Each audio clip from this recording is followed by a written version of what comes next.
Wah, as I often do. Okay, welcome to another episode of The Sacred Store, your one-stop shop for all the cultural answers that have eluded you in your life. Once again, with me, as always, is the Murtaugh to my Riggs, the Flint to my Duke, the Deadpool to my Wolverine, Mr. Mojo. I like that. Thank you. And this, of course, my best bud, the guy in the red shirt. Quite prescient red shirt. Uncle San Judo, everyone. Yes, this gentleman here. Today's topic. We We referenced in the last episode, right? Did we not? It was a film about a dead guy that two guys go on vacation with. Well, they go on vacation with their rich boss. That's right. Who, of course, has this really fancy vacation home.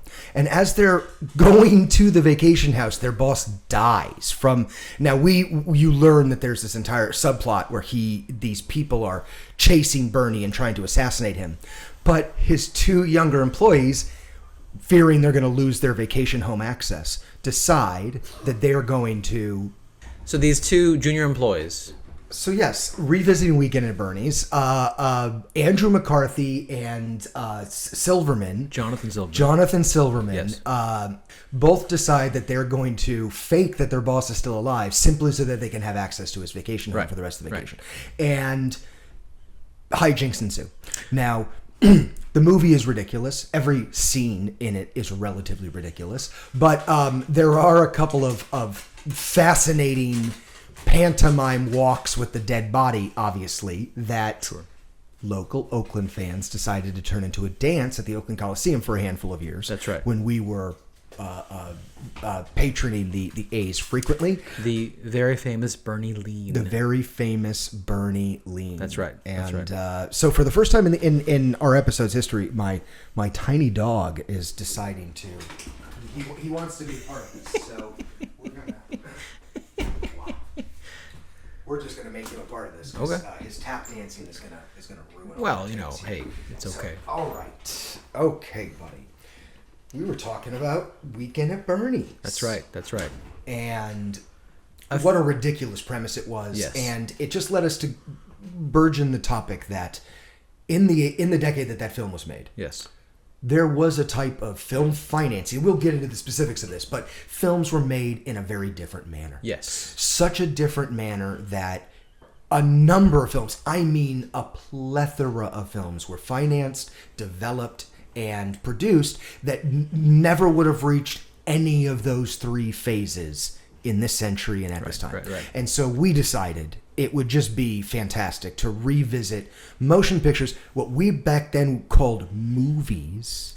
That exactly, because even then nowadays you think of that as a pejorative term. Right. But back then that was a compliment, and that says everything about the decade. Right. 80s movies, films that could have only been made in that decade, only been financed and produced in that decade, and that not only found an audience, but strangely, to this day, are still commercially viable commodities that annually earn and still find new audience members even 30 years post, 40 years post-production.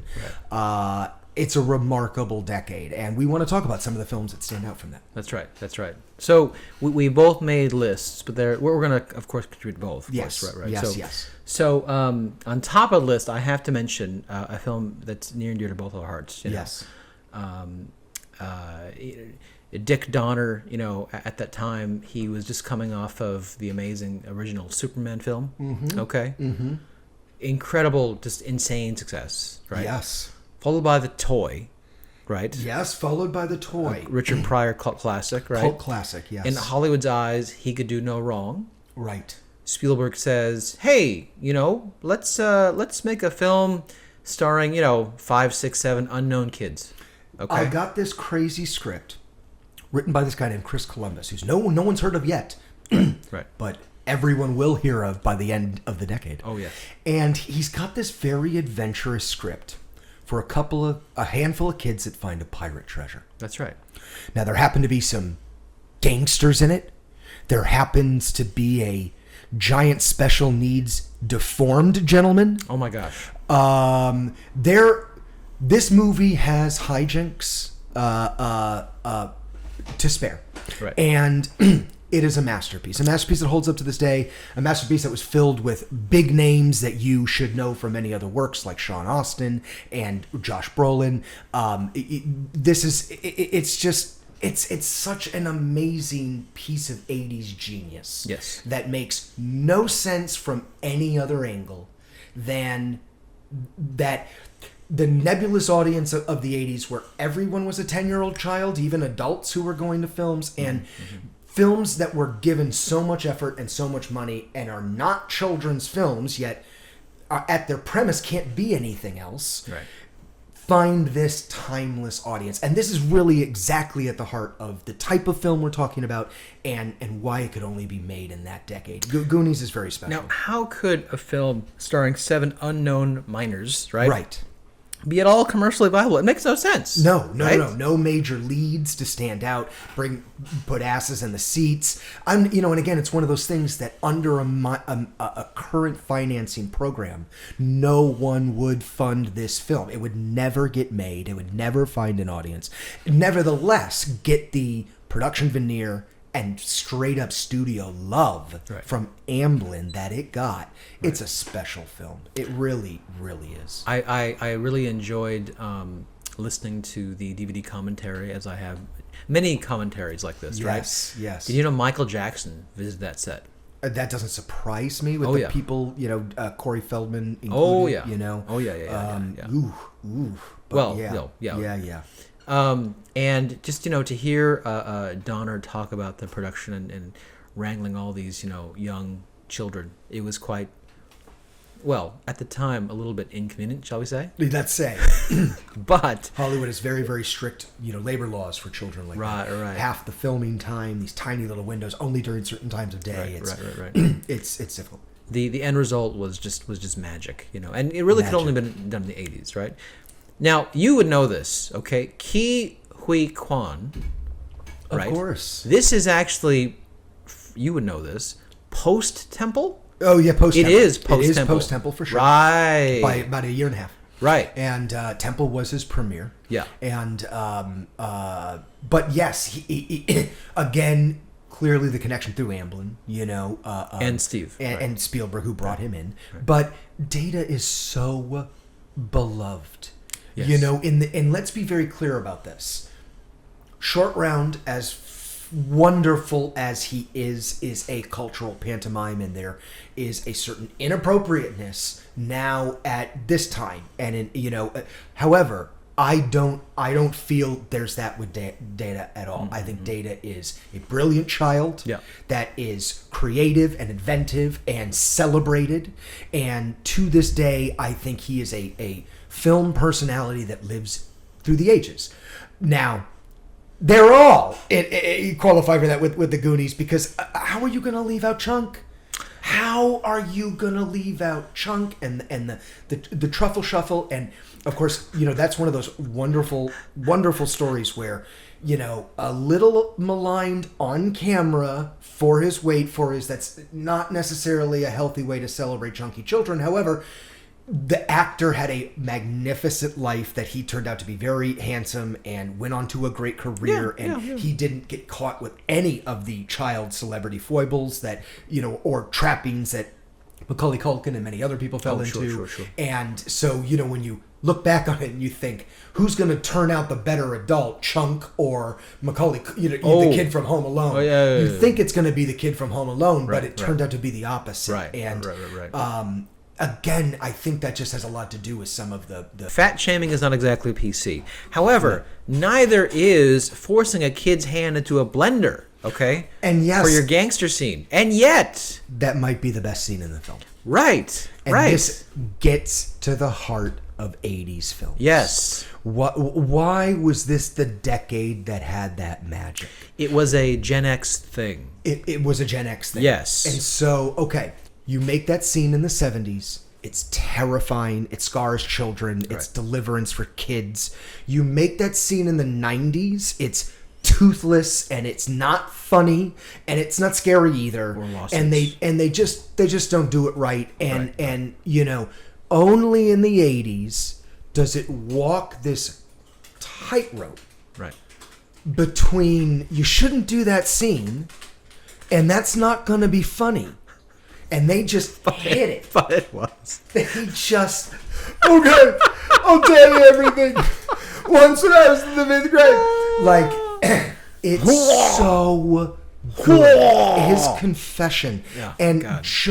Joey Pants, watching him, his, if you haven't learned this, kid, acting is sometimes mostly reacting. Yeah. Joey Pants in that scene is for the ages. He doesn't break. He doesn't ruin any take. And he just keeps having this look on his face like, Ma, how much more are you going to make me squeeze out of this kid? Like, it's so good. Yeah. That scene I could watch once a week for like the rest of my life and still laugh at it. That's very true. And still think it is so funny. Okay, so just so you folks know at home, you may not know this, but those blades are rubber, okay? I don't think anyone who understands how films are made ever thought that child was in danger. Well, it's funny. I was a little scared, but certainly. again, it's meant to make you nervous, meant to make you sweat, and then you nervous laugh. That's why the scene works well. It doesn't go overboard, but it's close, Yeah. and again, you explain that scene to someone in a boardroom during a finance meeting. I'm sorry. I don't think we can fund your film. We gotta fire this director, man. Yeah, I'm sorry. I thought you were making a children's film. You told me you were making anyway. So, Goonies, it right at the heart of what we're talking about. We can't spend too much time going over this, but at the same time, it's the perfect film to start with. True. And it was one of several films, I would say, headlined by children in the 80s, actually. Yes, and that all were immensely successful. I mean, E.T. maybe it started that entire wave. At that time, it was one of several. In fact, that kind of colors the episode today, and I'll tell you why. Because all the films we're going to talk about today, right, they're all part of like these little mini genres. Yes, that's right. Yes. I mean, obviously, if one film finds success, you're going to have others like it. Right? Certainly. It's going to happen. Certainly. Right. So, next on our list, okay. Well, now that I say that, a movie that, of course, really has no other equal, I don't think. No film has ever been made like it. Apart from its sequels. No film may ever even be more absurd when you explain it. Right. One of the greatest stand-up comedy sequences I've ever known is done about this film by a genius named John Mulaney. That's how absurd the film is. That's right. But a wonderful combo of director, script, and, shall I say, score. Oh, yes. I'm not sure if Williams ever had a better score than this. Well, I don't know. I don't know, If our audience is not familiar with the absolute genius that is John Williams and what he added to 20th century film and beyond, you need to understand that Star Wars is a very bad B movie without his score. Jaws is a very not scary movie with no shark in it without his score. Right. I could go on for a really long time here. Indiana Jones is kind of a professor that takes things too far without that jaunty score. I'm just simply saying John Williams' music adds a validity to things. Yes. It adds an emotional space to things that you don't even know is there until it's absent, frankly. And in film school, one of my favorite things professors would always do is remove Williams' score from scenes from The Empire Strikes Back. And replace it with majestic music and the TIE fighters would be flying sweetly and majestically without the menace of the Empire March. Interesting.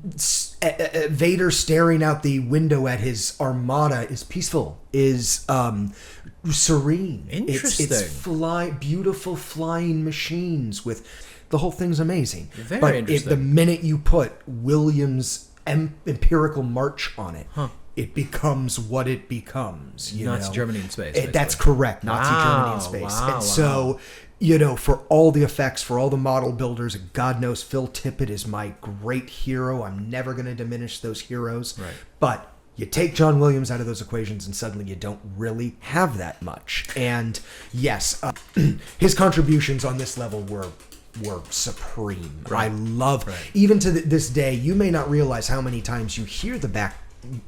We are, of course, talking about Back to the Future. That's right. That's right. Zemeckis, thank you. But you may not even know how many times you hear Williams' Back to the Future score in the background. It's one of the most reused soundtracks I've ever heard going throughout time. I got to tell you, a decade in Japan, I heard this score at least once a week on television.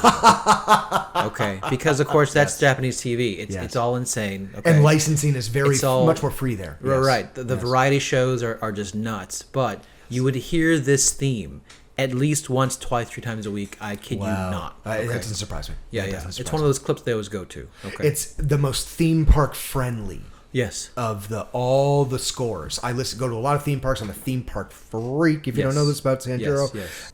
And it almost doesn't matter the theme park. You could be at Universal. You can be at Disney. You're gonna hear the Williams Back to the Future score. That's right. Yep. That's right. Yep. A very, very insane plot. Everyone knows. You invent a time machine, and you're gonna go back and stop the Kennedy assassination. No. You're gonna go back and maybe try and make out with your mom. You're gonna go back and make your mom get the hots for you. But then again, if your mom is Leah Thompson, I mean, wouldn't fair point? No, stop. Okay, sorry. I hear you. But my mom is not Leah Thompson. And if your dad is the freak that is Crispin Glover, that freak of nature, my goodness, a force of nature. Yeah. And I say that with love now. I know his career has been a little misaligned at this point, and certainly he himself has been disparaged, and let's put it that way, throughout the years. But what is most important for people to understand is actors are immensely abnormal people. They look the way they are on camera because they're very abnormal off camera. Right. And we should all be thankful for Crispin Glover's performance as George McFly. Yeah. It's for the ages, and he gives so much life and so much inner beauty to that clumsiness and to that awkwardness. But I gotta tell powerful. I don't even think he was a stand-up performance in that film. There was 2 of them. Okay, I think it's Christopher Lloyd. But you forget the guy. No one remembers his name. Okay, the villain of the film. Oh, of course. The absolute one of the best villains in the entire decade. Biff. Yeah. I hated that guy. Everyone hated Biff. Yeah. If you didn't hate Biff, you voted for Trump. I don't think.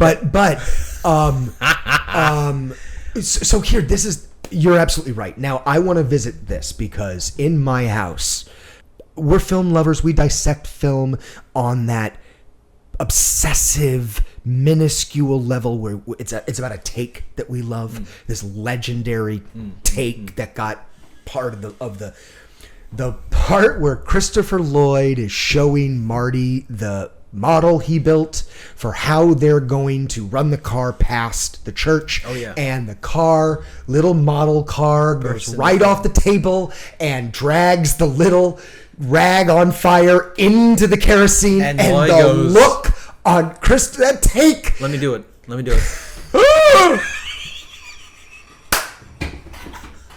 It is for the ages. I could watch it once again. I could watch it once a day, every week, and love it. It's so amazing. I'm gonna practice that again for next episode. Actually, just to do it. It's one of my all-time favorite takes in any film, and Christopher Lloyd had many great performances, an amazing career. Obviously, I think his performances as Doc is supreme. That's right. So that's right. It's at this. No, there's more. There's so much more. That film has so much to it. Yep. Obviously, Zemeckis coming on to the real big stage. He would have so many other places with which he would excel, and so many other times where he would redefine himself. But this film stood out so much, even to the idea that, of course, Spielberg himself wanted to direct it, but Temple of Doom that he had to film and go off location, right, and had to kick this to Zemeckis, right. And I think we should all be thankful for it. I think it got more love with Robert. I think it, not to ever disparage Steven, at this time, not everyone's equal at every time in their career. Post 2010 Spielberg, I have a very different opinion about. But Spielberg at this time in his career really was at a type of height. Especially at a very humble type of height. This is before he thought of himself as a art house genius that deserved Oscars. He was just happy with popcorn and filling the seats. Right. And he had a wonderful humility to his direction at this time that is very powerful. It's, I think, what makes a lot of these films so accessible, because he is a brilliant director, but this is kind of before he thought so, and he was really just trying to make action serial films like the ones he and George Lucas had seen when they were kids, and so you get Indy and E.T. and his early 80s brilliance that is just too fun. Right. And in a way, I'm glad that he kicked Back to the Future to Zemeckis. It got more love that way, I think. Zemeckis had a storied career, and he wouldn't have done so without Back to the Future. No. Also, though, tough to always hit that grand slam to win the game the first time out of the gate, and then follow it up. Yeah. Or you think Orson Welles, you think many other people. It always hurts. Right. Now, Zemeckis did have a great career. He didn't let that hinder him, but it did trip him for a while. Yeah. He had to pick him. It wasn't in the 90s until he really got back into stride. Right. Because the echo of this. Yes. And so now I'm going to make one of my crazy sacred store confessions. I don't always have these, but I love when we get to do these on camera with each other, where every once in a while you admit a film to me that you have not seen, a legendary film you have not seen. And I'm a terrible film student. I'm a terrible film student. To admit to you now, I have never seen in its entirety Back to the Future 3. Never seen in its entirety. Many scenes. I understand about the train. But never. Do you see the look on my face? Have I seen the full film? Now, I'm not sure if I want to. I love 2. I love 2. 2 is adorable and has some really. I mean, if you were there to experience Back to the Future 2, let me explain this to everyone. That was the movie that showed you the future. And we all believed it, and we all saw it. Right. Now, none of it came true, but we all believed it and saw it. It didn't predict cell phones or the internet. It predicted self-tying shoes and hoverboards. But we thought that was the future. True. Right. And it had, Zemeckis showed it to me. Jaws 17, that was holographic. That's right. Okay. I'm a bad film student. Yes. I have not seen many very important films I should. Okay. Yes. But I am utterly shocked at this fact. I'm not sure if I want to hug you or toss you out the window. I knew you'd love this. I knew you'd chew on this for Dear a while. God, you choose this time to reveal this to me. My goodness. Okay, so we have more films. Okay. So Back to the Future is iconic, right? But there's others. There's a whole video game genre that could only exist in the 80s. Okay, are we going to start with the top of my list, with the best of my list? Well, it's related. I'm gonna mention one title. You can follow up later. Okay. So certainly. It was the time of Atari. The mid to late 80s were the time of NES. Okay. NES for sure. So this film, Last Starfighter, right? Oh my goodness. Oh, I mean, combining the obsession with video game machines and arcades in the mid 80s, but also Excalibur and Star Wars together. All of it in one. With this one of the first examples of CG, right? Yes. Film, animation. Yes. Right? Incredible film. Incredible. I loved that movie. Yeah. I very, very personal connection to that movie. HBO, for those of us 80s babies, was this media nursemaid that would suckle us with back-run films that may not have made a lot of money in the box office, but they made money in our hearts, in our homes, at the home box office. Last Starfighter, I watched 1,000 times on HBO and loved it. Every time I went to the stars, every time I went and fought, I'm forgetting Zylon, whatever that guy's name. I'm forgetting, but my goodness, I love that film. I love the cast. Strangely, that film, had this. He was so alienated from the community. He was almost like the Lucas, lived in his trailer park, and only the video games could give him his escape. And oh God, did I relate to that? That's right. Wow. That's right. Wow. I just love that quote. We're caught in the moon's gravitational pull. What do we do? Zzz, we die. Oh man! Oh, so cool. I rewatched a lot of films for this episode. That one I didn't get to. We got to see. I it have again. to rewatch it. It's been probably 25 years since I've seen it. But Many a video lot of games, love films, for the it. 80s. Okay, we got to go on. Okay, I'm going to mention a film that I saw a behind the scenes kind of documentary based on kind of like how they made it. Okay, Please. Now this is a time, of course, where all effects were physical. Okay, Yes. There's no CG. There's Yes, no yes. computer. Right. So can you imagine a film like entirely composed of these freaky looking puppets? Freaky looking puppets, okay? I mean, they don't look like puppets, they look like creatures from your nightmares, okay? Certainly. So Yeah. not Muppets. Yeah. Even though it may have been no. the person who made Muppets. That's right. I mean, these would live in your nightmares, man. Okay, these things. And that's a theme also of the 80s, okay? Yes. Filmmakers in the 80s made films for kids, but weren't afraid to scare the crap out of them, okay? Isn't that the truth? Hand in the Blender, example 1.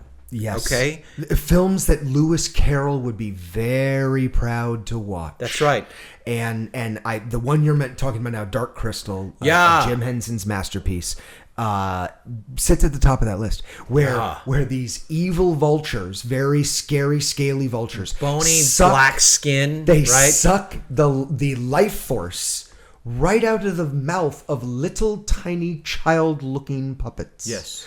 And this is how they stay living forever. Right.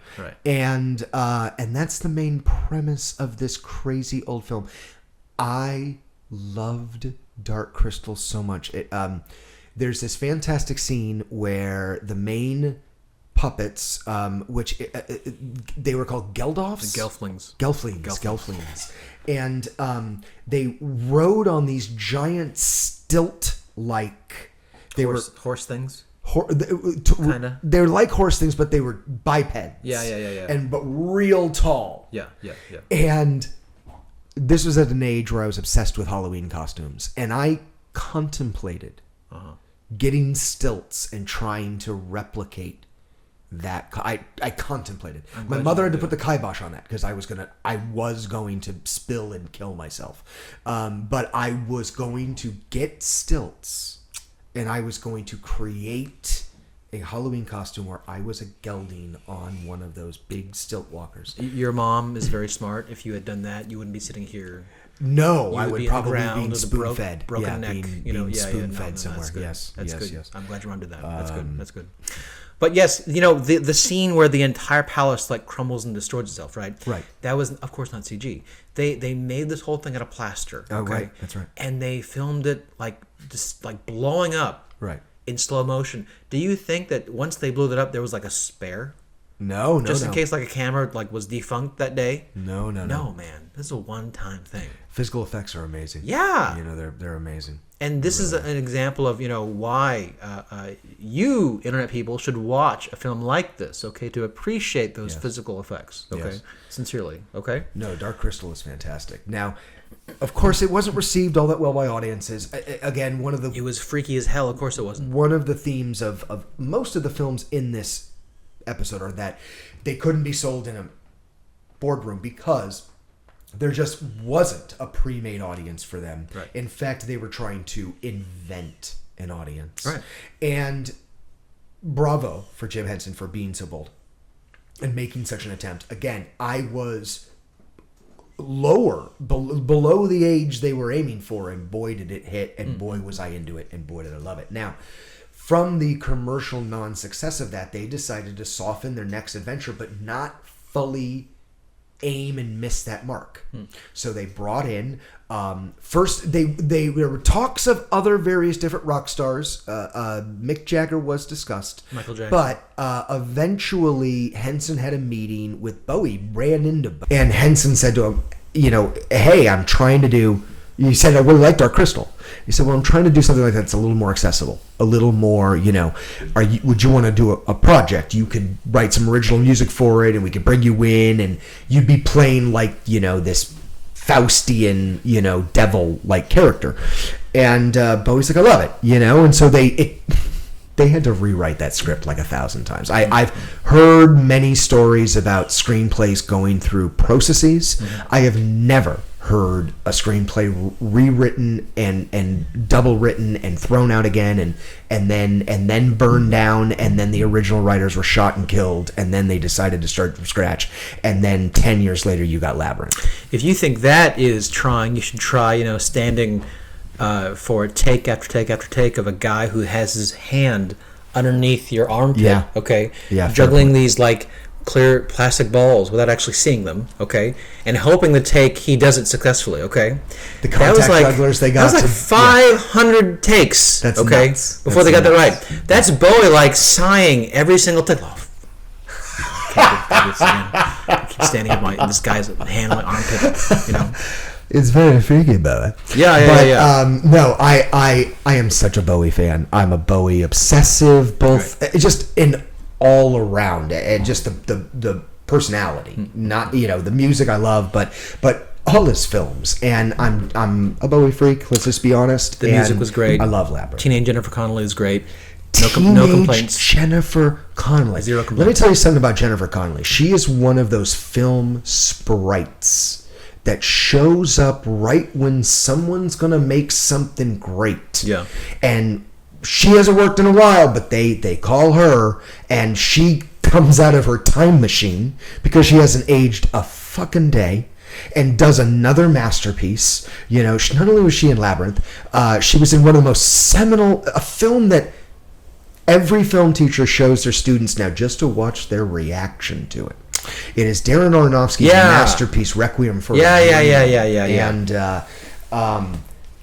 And Connelly just has this way. She's in masterpieces. Uncle Sanjuro, I'm actually quite proud of you. See, I thought you were going to go into something very, very non-G rated. And you didn't. Good for you, sir. I'm proud of you, man. Well, it's a family-friendly podcast. Thank you, sir. I try to stay G for the podcast. Yeah, you see, I wouldn't have gone G. I would have gone a different letter. But, hey, that's good for you. Jennifer, we love you. Okay, we really do. You're the best. Okay. Connelly. It's a G-rated love, Jennifer. Thank you. Okay. Queen Connelly. The Wizard was also an 80s film, late 80s, but also video game related. Yes. Okay. Yes. At the height of the NES. But I'm going to go on because, of course, we've covered the video game genre. I want to talk about, 3 more, and then we'll go. Okay. Okay. To yourself. But I'll go real quick. Okay. Twilight Zone the movie. Okay. Yes. Keep in mind, this is on the tails of this early 80s horror fascination, horror sci-fi fascination. Yes, okay, yes. A lot of great horror films in the 80s. Okay, some of the best. Creepshow's top of the list. Yeah.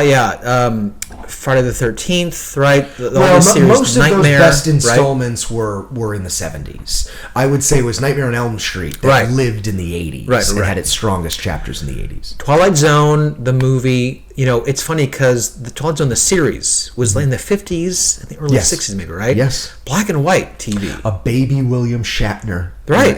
Got his film career birth. That's right. A television career birth. So, would it really? Think about this. You go on a boardroom and say, hey, I want to make a movie, an anthology movie. Yes. Okay. Based on this TV show that happened 30 years ago. Mm-hmm. That's insane, man. Who would do that?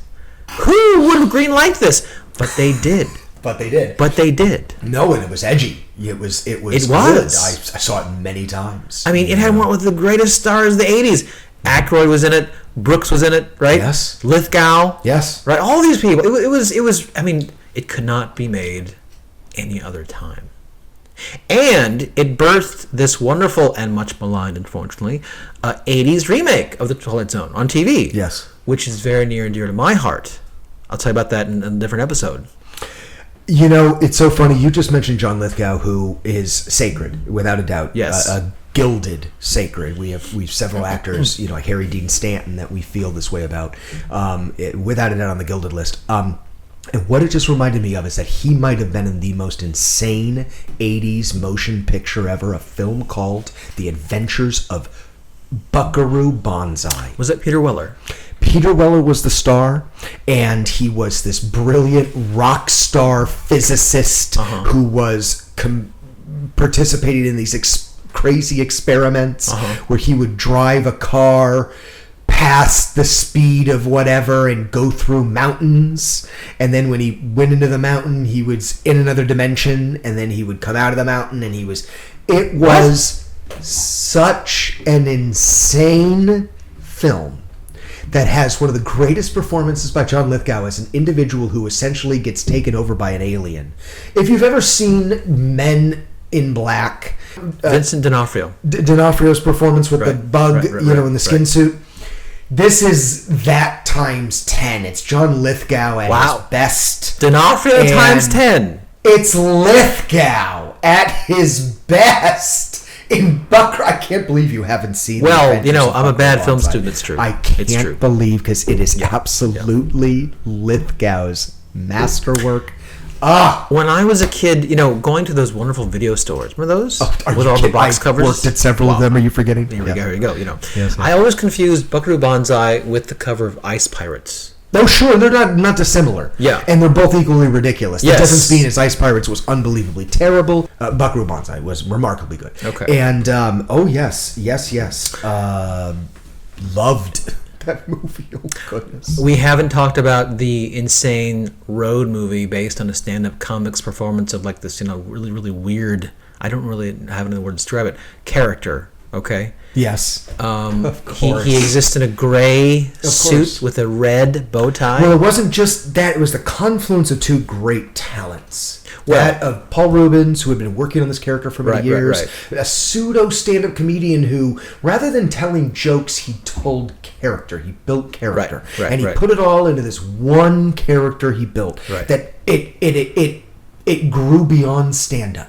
It had to go to TV, and first even HBO couldn't contain it. Right. And then it had to go to films. Right. And when it went to films, it just in this miraculous confluence found this budding little filmmaker. Yes. By the name of Tim Burton. Yes. Who no one had ever heard of at that time. Nope. And these two creative energies came together to give us Pee-wee's Big Adventure. Every third grader's dream film. The first 10 minutes. I mean, like, who didn't want to live in that house? You know what I'm saying? The movie is a masterpiece. Yeah. And the movie is, much like many of the others we're discussing, when I watch it, it is this delicious spoonful of the 80s. Like, I'm waking up in my bed in 1985 again, and it's just this delicious... Oh, Pee-wee's. Mr. T cereal you're talking about? Pee-wee's Big Adventure. Yeah. A fantastic film. I'm a loner, Dottie. A rebel. You don't want to get mixed up with the likes of me. Paul Rubens is a comedic genius.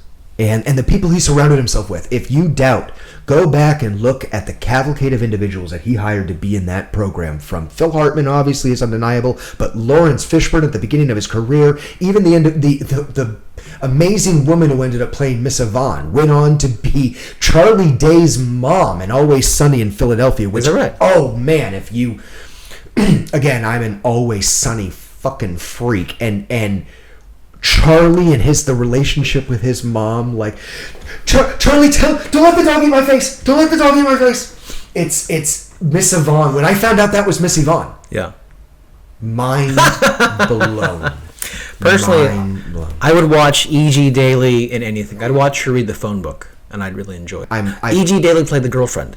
Gotcha. Dottie. That was E.G. Dottie, yes. E.G. And she was 80s adorable. Yeah. I mean, Better Off Dead. Yes. Buttercup, Powerpuff Girls. Right? She was wait a minute. In one of the 80s films, and I'm trying to think of which one, she had a very bit role as the performer at like a prom or something. It was Better Off Dead. That was Better Off Dead? Better Off Dead. That was when she was the prom performer. $2. Excellent. $2. I don't have a dime. Didn't ask for a dime. Cash. That's right. $2. That's right. Okay. Cash. Finally, and before we go to yourself, okay, we have the old people and aliens genre. Oh goodness. Okay. So we start with Cocoon.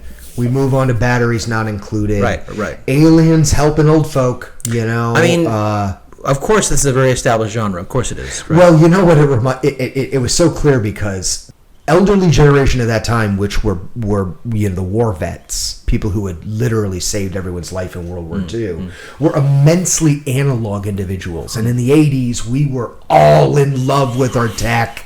We were obsessed with digital anything. Everyone loved the fun, try to explain to your grandpa who flew a bomber in World War II how a Walkman works, And so these movies wrote themselves, frankly, but they were happening in every Radio Shack throughout the country.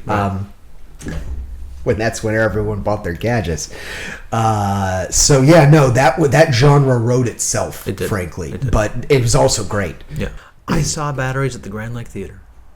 One of the things we do need to talk about right now is that many of these films you and I both saw at the Grand Lake Theater. Right. And I was thinking about this the other day that, the Grand Lake Theater might have been the original Sacred Store. It might have been the first. We're just transplanting a small flame of it here and relighting our own bonfire, but that might have been the original Sacred Store. I think so. That warmed my heart when I thought so. That's right. That's right. For those of you who don't understand, that is a 1929 movie palace that was built here in Oakland that is gorgeous and historic and still running. And its neon is still amazing. That's right. Right. Okay. Uncle Sanjuro, you were going to tell us about your list. Let's see if we can get to a couple off my list. Sure. Now, I always went with the confluence that films that just simply couldn't be made now. And so one of the ones that I started with was Terry Gilliam's early masterpiece of Time Bandits. Now, most people may not know that Terry Gilliam was the director and the film guy behind Monty Python. So when they made all of their films and they did all of their great works in the 70s, he was the guy who did all the directing and all the camera work and kind of made that all work. He also was an animator on the side. Every time you see on Monty Python when they do those kind of paper animations, that was always Terry Gilliam. But he has this amazing filmmaking understanding, and he brought so much of it to bear in that film Time Bandits, which again just really couldn't be made nowadays. If you were to tell someone I'm essentially going to make a remake of Snow White and the Seven Dwarfs, but it isn't Snow White. It's going to be a little boy, little white boy. And the Seven Dwarfs are going to be thieves that travel throughout time with a stolen map. And they're really kind of selfish dudes who are kind of just trying to rip everybody off through history. They don't help anybody. Like, they go to, Napoleon Bonaparte. They could end the Napoleonic Wars. No, they kind of just steal a bunch of stuff from Napoleon and take off, and they visit Mycenae, and they could warn them that, the sea people are coming and you're all going to get wiped out, and instead, no, they kind of just try to stay, and that causes all these problems. And, once again, it's this time travel thing in the 80s I find so fascinating, that time travel is apparently easy in the 80s, but no one tries to be altruistic with it. No one's trying to help anybody. Everyone's either trying to screw their mom or steal from Napoleon. Sports almanac. It's very weird. Yeah. And it does go to show there's an immense amount of selfishness and greed in the 80s that's reflected. Greed is good, as we all know. As Gordon Greed is good. said, greed is good. That's right. So Time Bandits is fantastic. It's got some amazing physical effects in it. It's got these crazy opening sequence where as these little people too. This is a kind of a remake of Snow White and the Seven Dwarfs, but with a sci-fi time travel aspect. And they open up a time portal by accident in this little boy's room, and as he's going to sleep, a knight on horseback comes into his bedroom in a true physical effect. This is long before they had computers being made. And when you watch that as a little boy, it's terrifying. It's a crazy way to start that motion picture, and just to unleash people into this world. And again, I rewatched Time Bandits recently, and again, it doesn't really know what it is. It stars a little boy, but it's not for a little boy, because it comes from Terry Gilliam, who clearly has a fantastic understanding of history, and he fits that all in, and all kinds of jokes and references that will make no sense to a child. So despite the fact the movie stars a little boy, it's not for children. So again, it's about the 80s helping adults revisit the child inside. I see. And Time Bandits is a really, really great, film that gets to the essence of that. True. Now, the one film that did end up in time getting its long-term appreciation, but I don't think for the right reasons, is Disney's masterpiece Tron. Right. That was Disney's attempt to get into the sci-fi world, maybe make a hedge on a little bit of that Star Wars money, but we're not going to go into space. We're going to go into computers. Sure. And produced and released in 1983, I'm still amazed at its forward understanding of where computers would be at, because as films often would do, and the 80s were very common with this, they would guesstimate where technology was going to go. Your film wouldn't be about current technology. It would be about where it's going to be in 10 years or where they think it's going to be in the future with all these possibilities. Yeah. Tron was remarkable in doing so, and yet so industry-based that most of their guesses were right. So it ended up being this remarkably forward-thinking film that was quite literally 10 years or more ahead of its time. Right. But that isn't the reason. It's always the reason people mention it on the internet. It's always the reason why it's on podcasts like ours. It isn't what should be talked about. The film has a meta understanding of itself and of the consciousness aspect to computing that was so far ahead of its time. It literally has not become relevant now to where we start using terms like AI, which most people don't really understand what they're saying when they say that or they utilize those terms. But we really are at that point when we are getting to thinking computers. Tron is more relevant than ever. And so one of the premises in the film is that a human being gets digitized and put into a digital sphere. Super simple. And in that sphere, he interacts with programs who are sentient like beings. You're built to do something, and you do it, but you have other dreams and aspirations. You may be built to be a accounting piece of software, but you don't mind gaming. You don't mind gaming occasionally. In this world, you're punished by gaming. If you are disobedient, the master control will send you down to gladiatorial games where you can die as a program and be erased. Now, what becomes profound in this is that this human being, now turned into a program, goes and meets with these other programs. And in secret, in their jail cells, these other programs come to him and go, "Do you believe in the users?" Right. Talk about being ahead of your time. And it's a profound concept that is approached in a very tangible and also very offset way. It doesn't access any world religion. It doesn't in any way try to talk to you about God or belief by going through established methodology or mythology. Instead, it takes a very sci-fi premise and allows you to approach it through that. Now, I'll tell you, I'm a lifelong atheist. No film has ever made me contemplate belief stronger and in more depth. All right, we're getting a little off track. Let's go slightly back to a couple of my other films now. Okay. One of the ones that surprised me because I rewatched it recently was Disney's Flight of the Navigator. Now this is essentially E.T.'s remake, but by people who work at NASA. Okay. So, if you have an understanding about time travel, if you have an understanding about when you travel at certain speeds, time passes at different levels. Sure.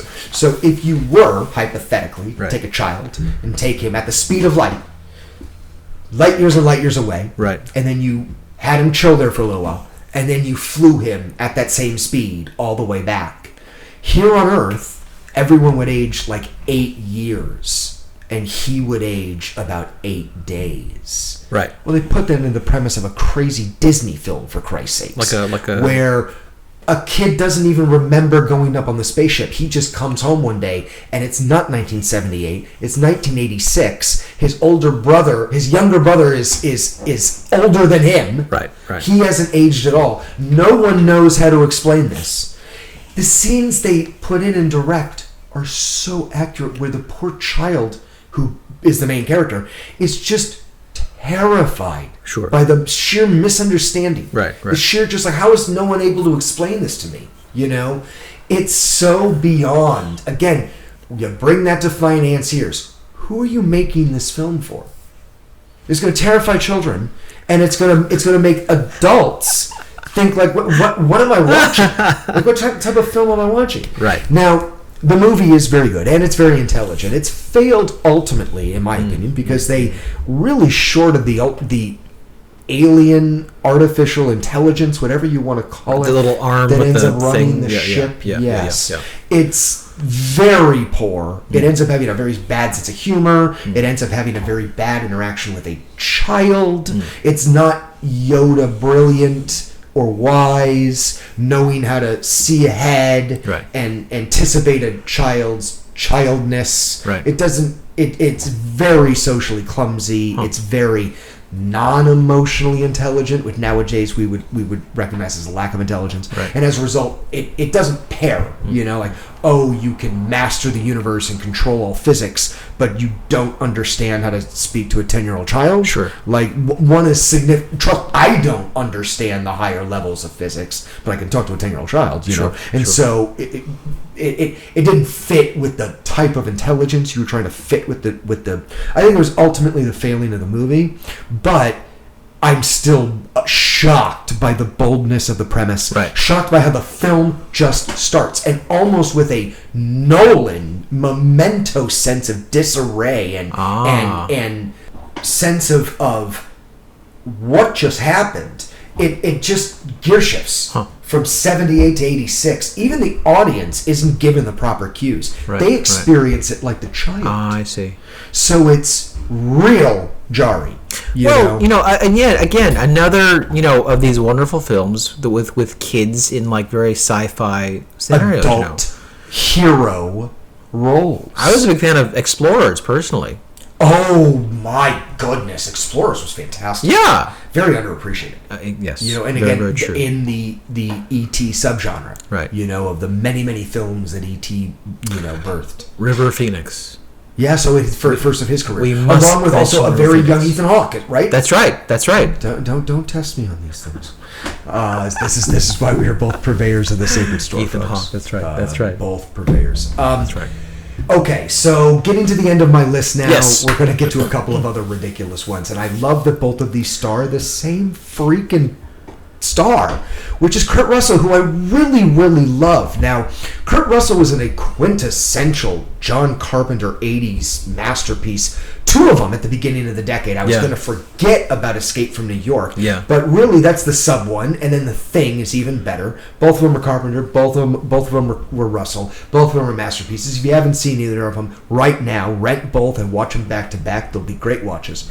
But then you get to the middle of the decade, and Kurt Russell takes two films produced less than a year apart, released less than a year apart, and their ridiculousness escalates on each of them, and they're opposite genres. Right. The first one releases a little crazy film that even in its title goes to show you're up for hijinks. It's called Big Trouble in Little China. Man. And this film is absolutely adorable.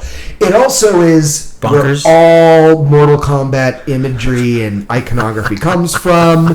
Whoever designed that video game the night before watched Big Trouble in Little China. That's right. And just went, oh, okay, martial arts guys with big hats and lightning bolts. Here we go. Right. And Big Trouble in Little China's an all-time favorite.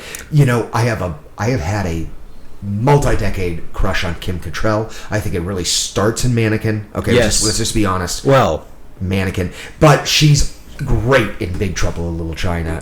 Yes, she is. She plays kind of. It reminded me of a re-performance of Kate Capshaw. God damn it, Charlie, or something like that. Yeah. Something like that. Yeah. It's like a boy's name, Billy, Charlie, or something like that. Yeah, something like that. But I mean, again, she was in a great science fiction film for kids. Okay, yes. of the decade, Space Camp. Thank you, Space Camp. Yeah, Space Camp was amazing. Yeah, it was. It was truly. Yeah, but Space Camp was amazing. You know why I love Big Trouble? Okay, well, there are many reasons why. Okay, but one of my favorite things about it is there's a guy in that film. One of the yellow turban guys, okay? Yes. Who looks like my grandfather. Really? And I know the frame. When they're all having that big fight before the three storms come out, okay? Big fight with the guys in the red turbans and the yellow turbans, right? Yes. And he goes like this, okay? That looks like my grandfather, okay? I love that movie for that reason, and also the villain. Man, you gotta love that guy. You know, you were not put on this earth to get it. Okay, it's the truth. Yeah. And he had an amazing 80s career, even starring in Revenge of the Nerds 2. Yeah. He was in an amazing amount of films. I will put his name in the captions, so I'm not remembering it now, but a brilliant 80s character actor who was just everywhere and put everything into all his performances. Yes, that's very true. But that was the first of Russell's ridiculous ones. Right. The second one is so much more tangible and yet even more ridiculous when you understand it in premise. It's on every Hallmark network every single month for at least a weekend. It's one of the most syndicated films of all time. It still gives him a giant check every single year. Overboard. Oh. And it is the premise where a swarthy carpenter, contractor, plumber kidnaps a rich woman who essentially has amnesia and holds her against her will until she falls in love with his kids and decides to stay in her life of poverty and marry him. And let me tell you something, it is the most Netflix and chill film ever. It is, to this day, the film you bring a date when you really want to bring a date home, you watch Overboard with her. It's so unhealthy on every level. It sounds horrifying. It's so not healthy, and if, again, you bring this script to anyone outside of the 80s, it doesn't make any sense. No one greenlights it. No one gives it the go. Hey, look, okay, Mr. Back to the Future Part 3, okay, look. Overboard is a significantly better film than Back to the Future. How would you know that you have not seen it? I'm confident in that assessment. I'm really fucking confident in that assessment. This guy. All right. This guy. Okay. Yes. All yes. Right. Okay. All right. But okay. Russell had some other greats. We need to cap it off. We're way too long here. In fact, I'm gonna have to edit to squeeze this in. Red Dawn was absolutely absurd. You tell a story that is really like Breakfast Club turned Russia invasion. It's like post-apocalyptic. Yes, yes. It's and even the Breakfast Club is a film that can't be made in any other decade. But as you and I discussed, John Hughes is such a genius. We're going to do a episode entirely on his films. Hughes is his own genre. His genius. Yes. No point in trying to pigeonhole that into this. No. So trust me, the Breakfast Club will get its own download and get its own love in time. Right. For sure. Right. For sure. Boy, this went fast. It did, Sanjuro. Thank you. It often does. Thank you very much. As always, brother, I appreciate these. I really appreciate doing these things with you. I do love the film analysis chapters. We should more, actually. We will. It's our specialty. Yes. We should do more of this. Both of us have degrees in film. We should. In fact, one of the things we have to have an episode on is it a dying media or a transitioning media? Because it certainly doesn't exist in the form that we used to understand it as. Right. And I missed the world where film critics were actually, like paid writers and could actually write coherent sentences. I miss that world. Yeah. I do. Yeah, I do. Yeah. Anyway, that's why I'm a Gen X person, who read newspapers. I did. Yes. Validated and vetted media. Yeah, that's right. Sure. That's right. Sure. Yeah. Well, as always, we appreciate you joining us. Here at the store, it's our job to tell you about the culture that is sacred to us. The real magic, of course, is finding the culture that is sacred to you. Please come back and join us next time. Thank you very much.